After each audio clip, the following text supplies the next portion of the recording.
Good morning, afternoon, evening or night, pixels and pixelettes.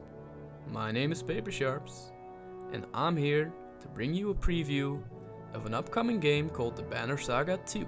The Banner Saga 2 is a turn-based adventure with RPG elements developed by Stoic Studios. It is a direct sequel to the first Banner Saga, since the game left off where the first part ended. It is actually possible to carry over a save file from the first game and continue the epic with your previous choices. Otherwise, you can watch a recap with past events in the startup menu. What else is there, you might ask? Well, I'm glad you asked. Let us take a closer look at this game, which will officially release tomorrow on Tuesday the 19th.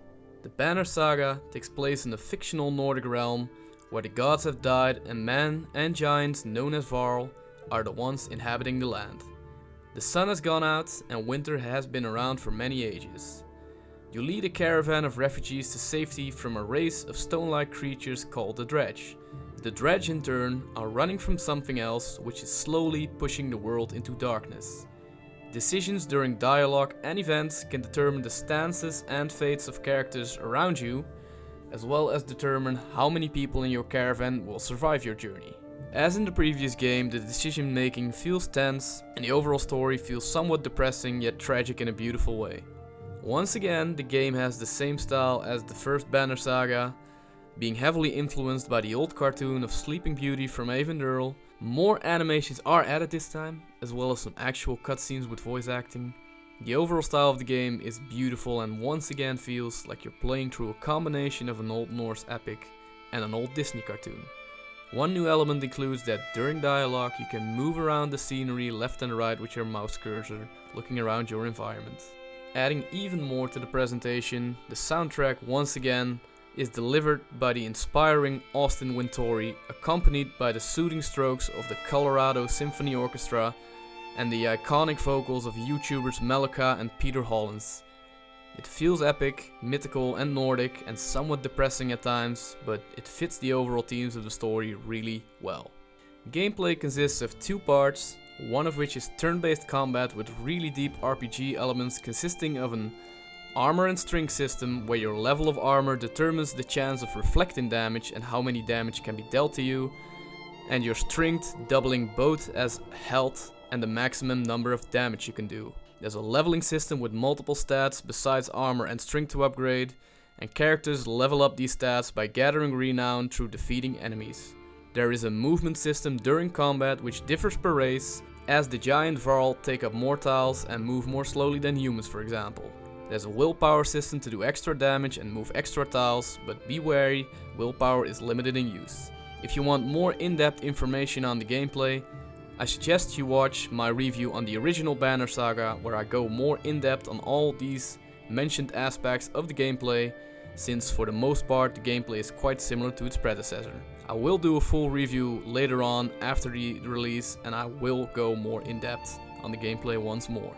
Some new elements for the combat gameplay include obstacles on the board, making movement harder, a continued leveling system from imported saves from the first game, making it possible to grow even further and gather second abilities, maxing out stats, making it possible to invest stat points into specialized perks, and also new unit types for more added diversity and possible strategies. The second part of the gameplay consists of micromanaging your caravan, making sure you have a good balance of fighters, clansmen and Varl. Fighters make sure less people die during battles, but they deplete more provisions than clansmen do and they cannot forage new provisions.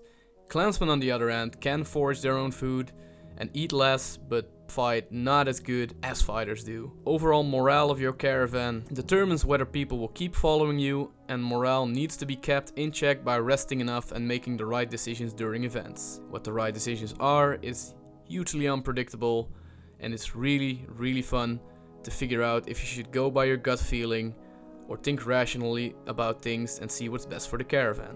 A new element for this part of the gameplay is a combination of the combat and the morale system of micromanaging your caravan, as a higher morale can give you willpower bonuses during fights if high enough. The initial verdict for the Banner Saga 2 looks very bright.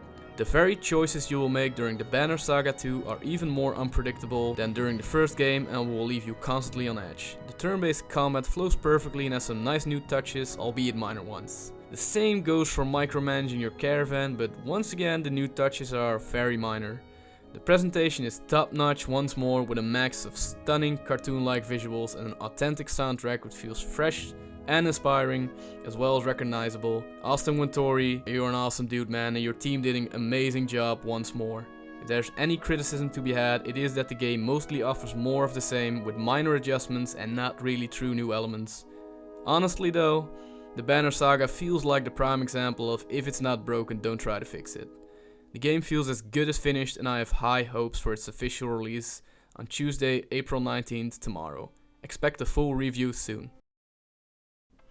Hey Pixels and Pixelettes! Thank you for watching a preview of the Banner Saga 2 for Feed Me Pixels.